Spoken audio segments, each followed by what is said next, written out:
추심을 막을 수는 없는 거예요. 그러니까 빚독촉을 막을 수는 없는 거야. 다만 이거를 가져가는 건 막을 수 있어. 안녕하세요, 김변희입니다. 여러분들이 항상 제일 궁금해하는 거, 추심을 어떻게 하면 막느냐 이거예요. 회생에서 여러분들이 추심을 막기 위해서는 어떻게 해야 된다고 그랬어요?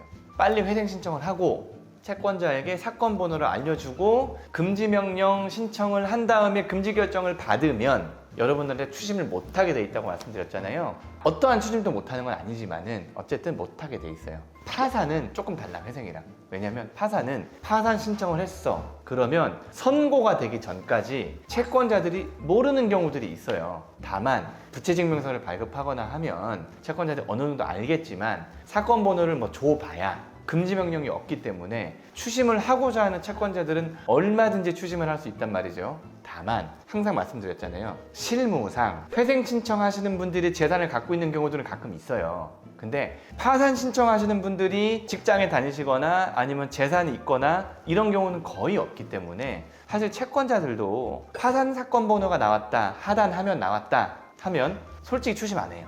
그렇기 때문에 너무 걱정하지 않으셔도 됩니다.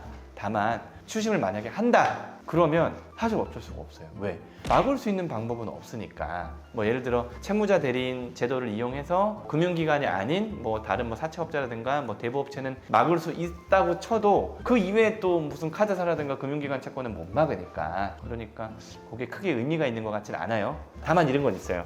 회생은 보세요. 여러분들이 일해서 빚을 갚는 거잖아. 못 갚는 거는 면책시켜 주는 거지만 파산은 여러분들의 재산을 법원에 다 내놓고 그 재산을 나눠 가지는 제도잖아요. 그럼 보세요. 만약에 누군가 추심을 했어. 그래서 그 재산을 먼저 싹 빼갔어. 그러면 가만히 있었던 채권자들은 손해보는 거겠죠. 그렇기 때문에 추심을 하지 못하게 하는 금지명령은 없어, 파산에. 다만 추심해서 강제집행을 막는 중지명령은 있는 거야.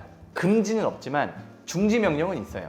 그래서 만약에 여러분들이 파산을 신청했는데 집이 경매에 넘어갔어. 그러면 중지명령을 받아서 경매 중지 신청하면 되는 거예요. 아시겠죠? 압류가 됐어. 그리고 추심이 들어왔어. 그러면 또 중지시키면 되는 거예요.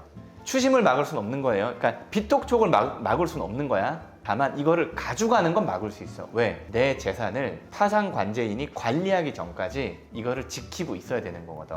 그거를 법원이 발빠른 채권자가 먼저 빼갈 수 있게 놔두지 않습니다. 아시겠죠?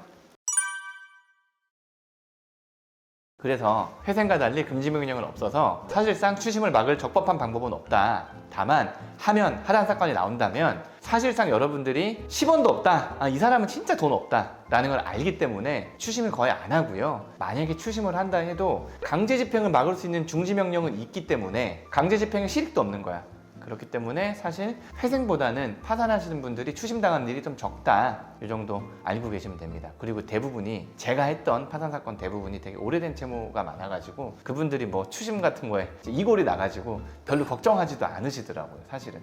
구독과 좋아요 눌러주세요. 이렇게 해서 개인 파산에서 추심을 막는 법, 강제집행을 막는 법 알려드렸어요. 회생이랑은 조금 다르다. 아시겠죠? 감사합니다.